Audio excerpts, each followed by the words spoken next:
Millions of words have been written and spoken about it. Laws have been passed against it. Cults have sprung up around it. Individuals using it have experienced hope, suffering, tragedy. But for all the controversy, what is known today about LSD is fragmented, not altogether. In the next few minutes, we will be exploring these fragments, a complex mixture of superstition, medical research, personal experiences, a history that began yesterday. In 1951, a small provincial village in southern France named Saint-Esprit was stricken by a strange malady. Overnight, residents of all ages, hundreds of them, awakened to sharp pains, high fevers, mass insomnia, and incredible hallucinations. One man spent the hours of day and night endlessly counting the panes in his window.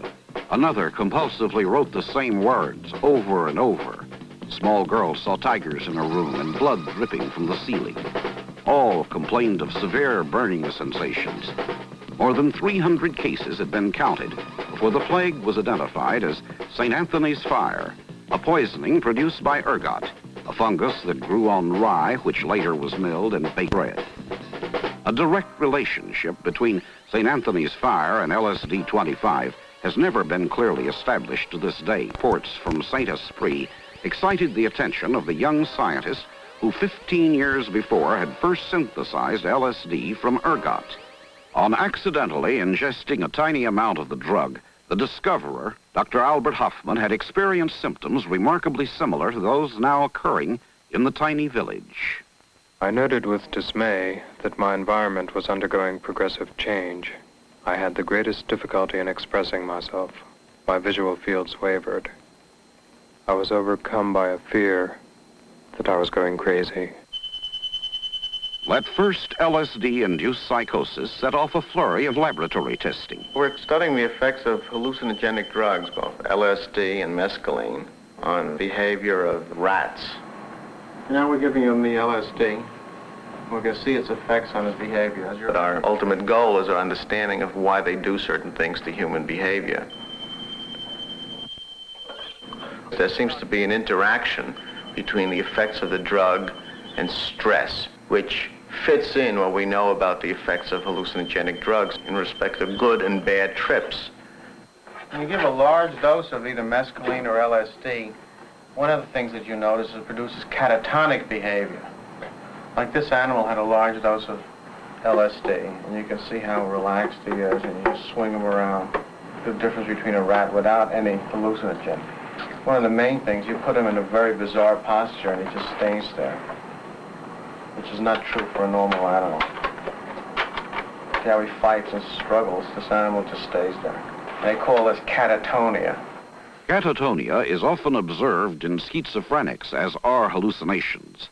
As small amounts of LSD provoked similar reactions in normals, it began to be speculated that in certain individuals, their bodies were generating either this chemical or one much like it, and that the presence of it was creating schizophrenia. After several years of research, we have found out that there were definitely more differences than similarities between the LSD reaction and schizophrenia.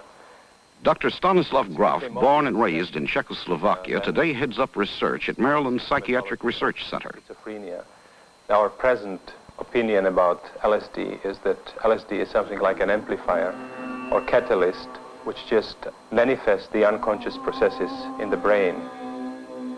We began our LSD research in the early 1960s. And it began as a very unusual program, a program to research the influence of these unusual psychedelic drugs on normal people. How did these drugs influence the psyche, the unconscious? What did it tell us about the inner space of normal people? Dr. Jean Houston, with her husband, Dr. Robert Masters, directs New York City's Foundation for Mind Research. They were among the first to use LSD as a means of probing psychic depths. And in this simulated case, she shows how the drug worked as a tool for mental research. And of course, this research required a great deal of preparation and control. All of our subjects were first medically screened, then they were psychiatrically screened because we were dealing with what is termed normals. We discovered that there seemed to be 4 major depth levels of the psyche, which emerged over the course of the 8 or 10 or 14 hours of the LSD. LSD is very unusual in that under carefully controlled scientific research circumstances, it can tell us an enormous amount about the mind and about using the mind more creatively without drugs.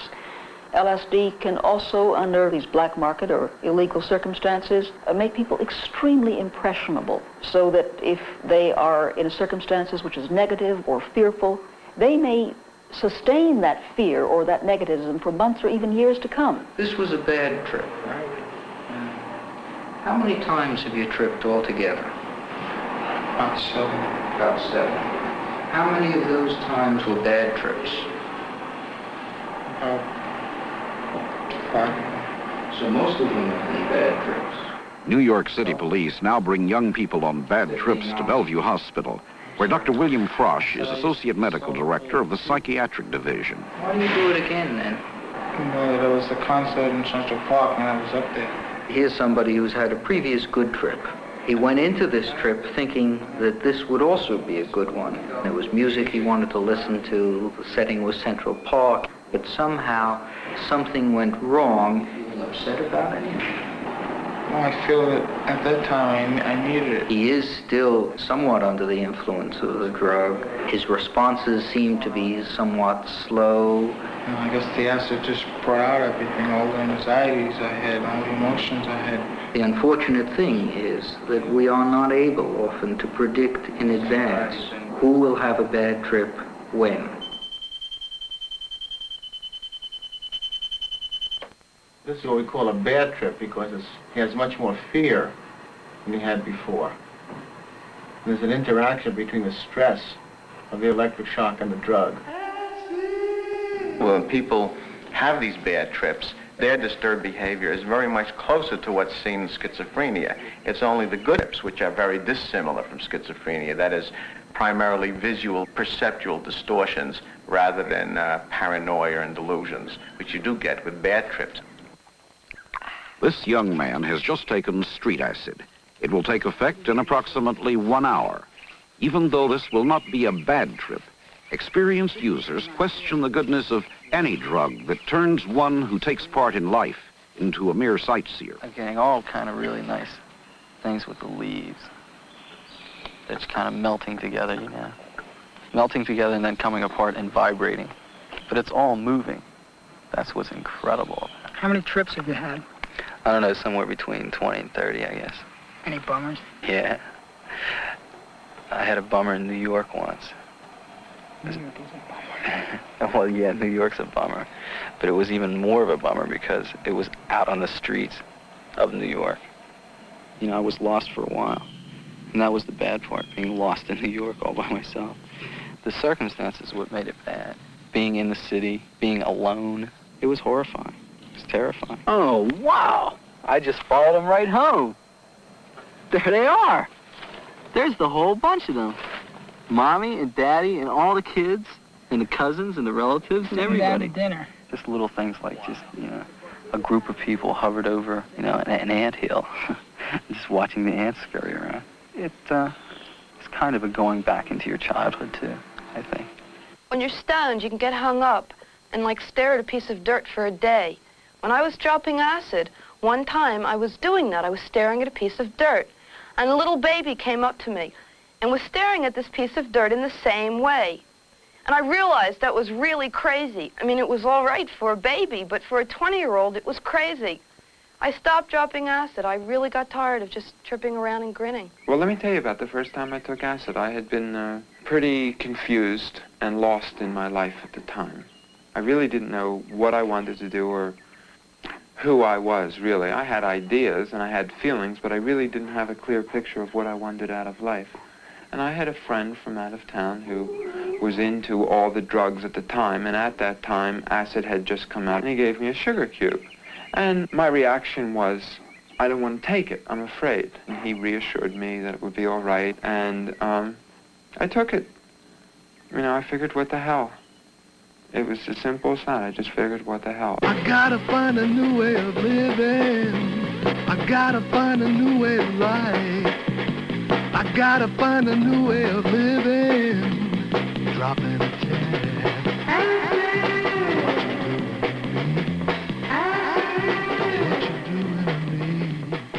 Young people today are identified with music festivals. Young people in every age have had their own unique thing to identify with. But there are a large number of bad drug trips at these festivals, and so we have usually a separate tent set up, which we call the trip tent.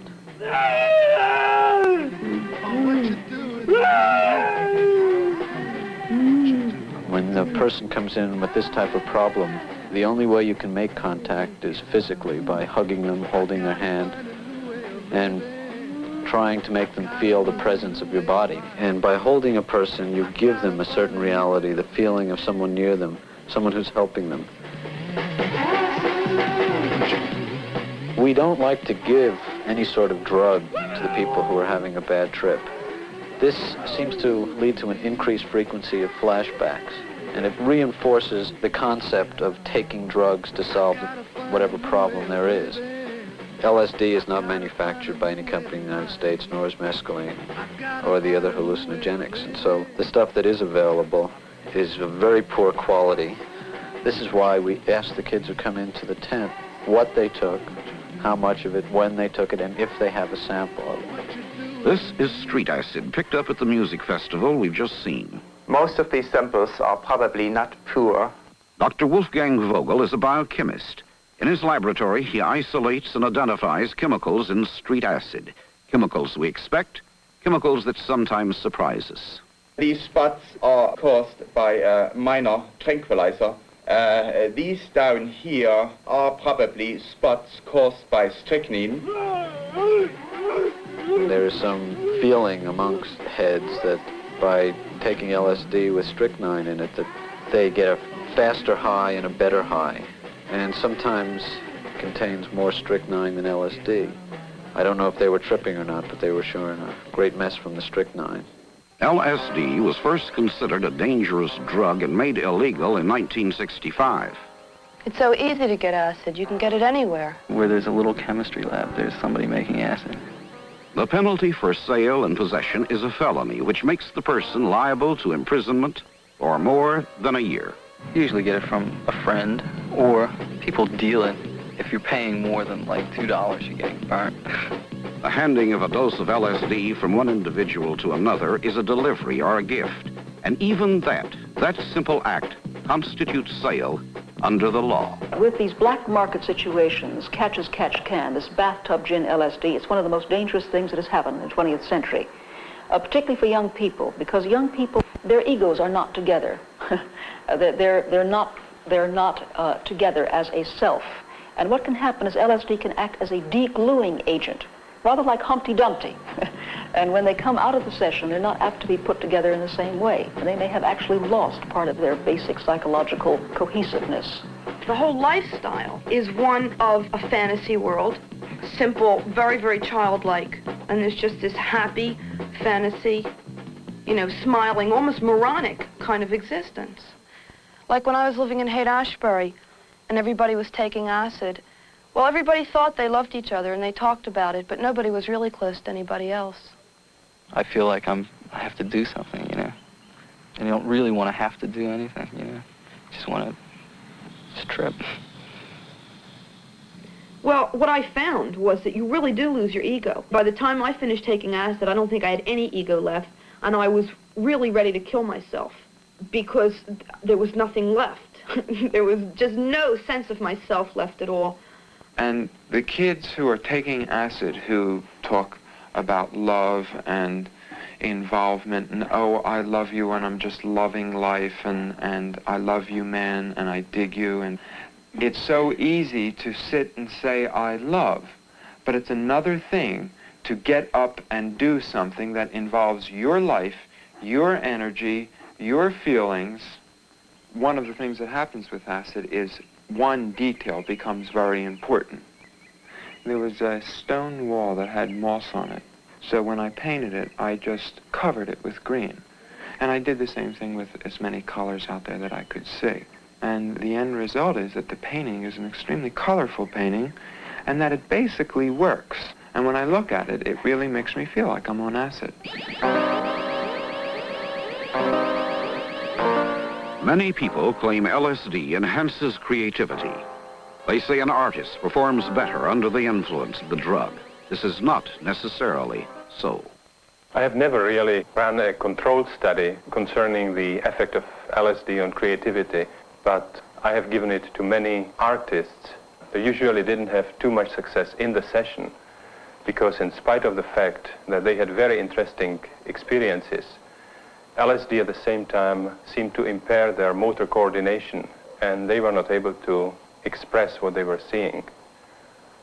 This we saw, for example, in the experiment here with a friend of mine from Prague, Paul Firlinger. Well, after I took the drug, I believe it was orally, in the beginning it was perfectly natural for me to draw.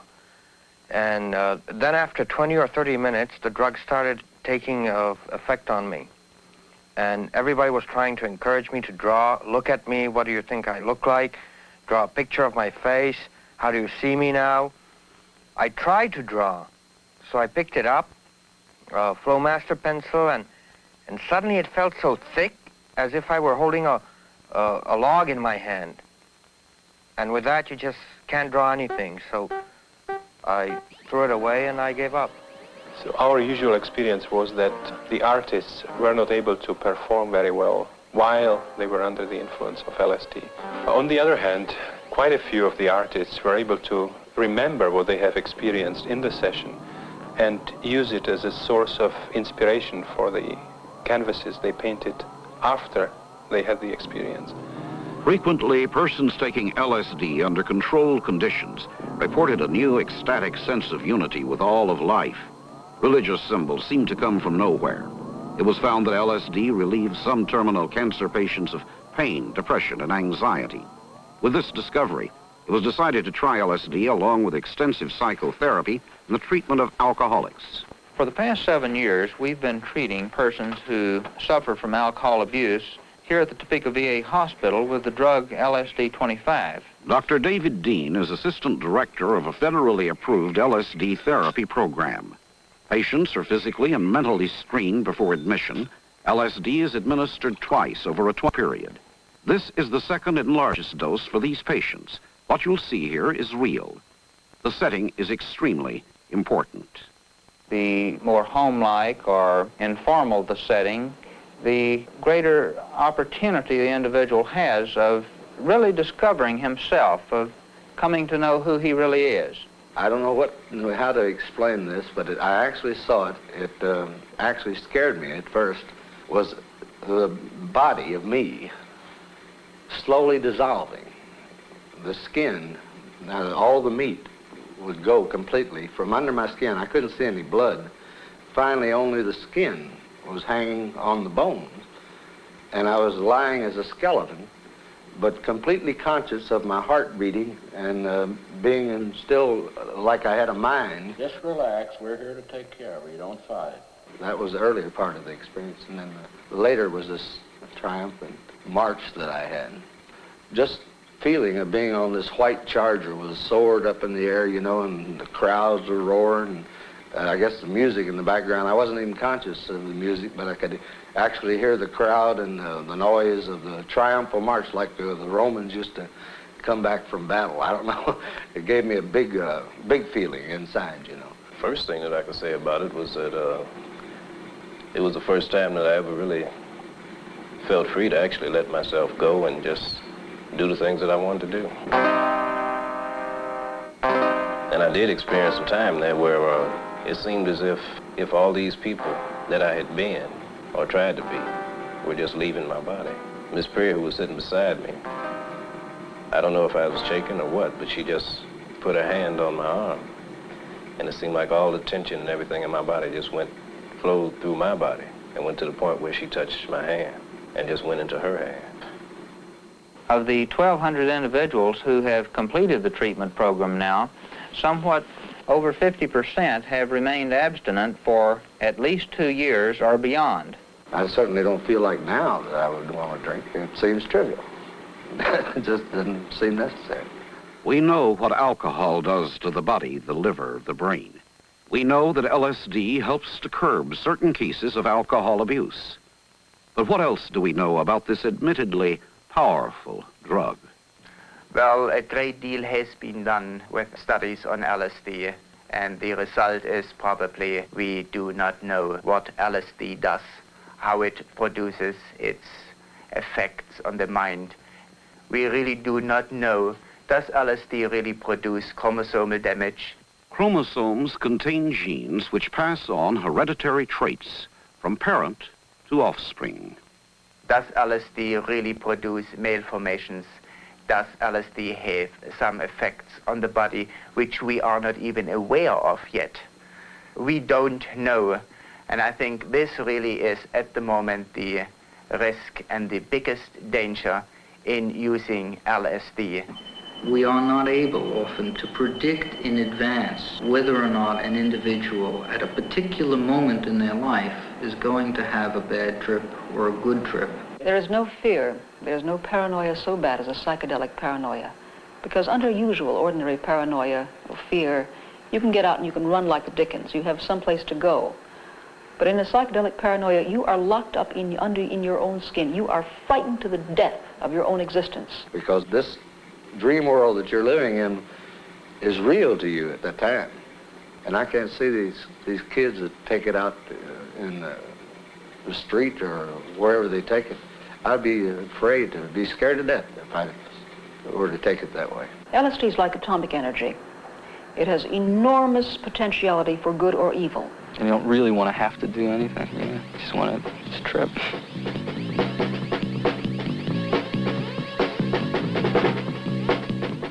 It really drains your energy.